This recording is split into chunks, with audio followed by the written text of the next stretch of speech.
New York people, how many filmmakers are here? Yeah. And I know also we have judges, we have sponsors here, we have Jandis from Sundance, where are you? We have Eric from Solar Productions, we have Anthony Wong from RQ. I'm going to let Andy do all the intros for the judges and the sponsors. She's going to tell you all about the prizes. I'm Jennifer Betit, I'm the president of the Film Lab, and normally at this time I would tell you all a little bit about what the Film Lab is and what we do, but since you're mainly filmmakers and sponsors and judges, you already know, so I'm going to skip it. However, if anybody doesn't know who we are and what we do, find me, find Andy, find anybody with a Luana, find anybody with a name tag, and we'll be happy to tell you why we are the best entertainment nonprofit in the world. Bold words. What I will do is I'm going to give you guys a little hint about the theme of this year's shootout. I'm going to tell you, just get your brains percolating a little bit for the filmmakers. So at 8 p.m. tonight, the amazing Andy will be announcing the theme of this year's shootout, at which point the clock starts ticking. Filmmakers will have 72 hours within which to complete films based on that theme. So I'm going to tell you a little bit about the genesis of the theme so you can start kind of, thinking about what you're going to do. All right, so I'm going to start with a personal anecdote. If you're ever so bored, like beyond belief bored, and you decide to Google me, I don't know why you would do it, but let's just pretend, just for the sake of this hypothetical, you Google me. You're going to find out in about 1 nanosecond that I'm an animal lover. So for me, that means that I do everything from support legislation, to protect animals from abuse, to choices in my own individual private life. Like, I don't eat animals, I don't wear them. And so I belong to several animal welfare organizations. Okay, so what, who cares, right? On its face, that has nothing to do with the Film Lab, it has nothing to do with the 72-hour shootout.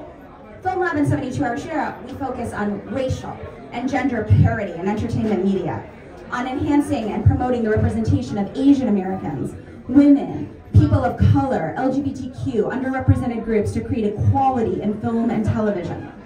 But early this year, those two worlds collided. And they collided in a way that made us think very long and hard about what this year's theme was going to be. So in early 2023, some of you may remember, Film Lab had commissioned a project called Discrimination, capital N-A-T-I-O-N. You get the play on words, we're so clever. We collected stories around the country about the anti-Asian hate that was sweeping the nation during and post-COVID. We collected stories from victims, stories from witnesses, and yes, even stories from perpetrators. Those stories were heartbreaking, and it was emotionally very challenging to curate them. That was going on the Film Lab side. On the personal side, one of the animal welfare groups I belong to started sending me videos of absolutely legal actions taking places in slaughterhouses around the country. In one that is seared into my memory, there's a little lamb, battered and broken. She's bleeding and she's trying to get up off the floor, screaming for her mother, and then she's slaughtered in agony and wrapped in cellophane.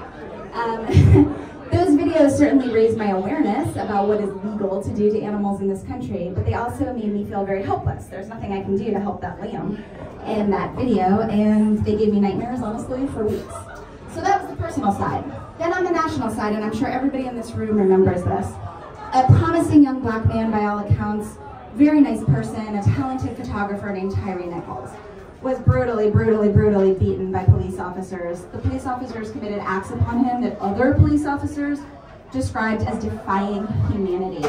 The beating resulted in his death, and the video of the beating circulated online. And Film Lab was one of the many groups that shared it in an effort to raise awareness about violence against people of color. But around that same time, mental health professionals began to go public, suggesting that people might not want to watch the video.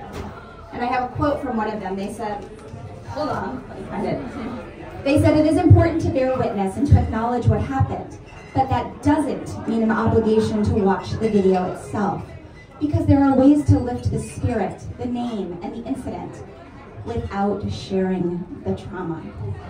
And that's where all these things coalesced, where all the worlds collided, because all of these violent stories, these violent pictures, these violent videos, shared for the best possible of reasons, right? To shock us into awareness, to galvanize us to action. They carry a great risk can desensitize us into not caring, they can numb us into inaction, and they can make us feel angry and powerless. And as I think the last few years have taught all of us, there is very little more dangerous than people that feel angry and powerless. So that leads us to the million-dollar question, and one which this year's theme will, on some level, invite you, the 72-hour shootout filmmakers, to address. And that is how. How do we make people aware of the magnitude of the problem of, say, microaggressions? The microaggressions that Asian Americans, that Black Americans, that women, that LGBTQ people, that all underrepresented people deal with on the daily. Little aggression after little aggression after little aggression until it becomes one great collective trauma. How do we make people aware of that without desensitizing them? How? How do we galvanize people, incentivize them to action without causing more trauma? How do we address the need, the desire for peace without violence, without fear? Well, percolate on that. You have till 8 p.m. That's plenty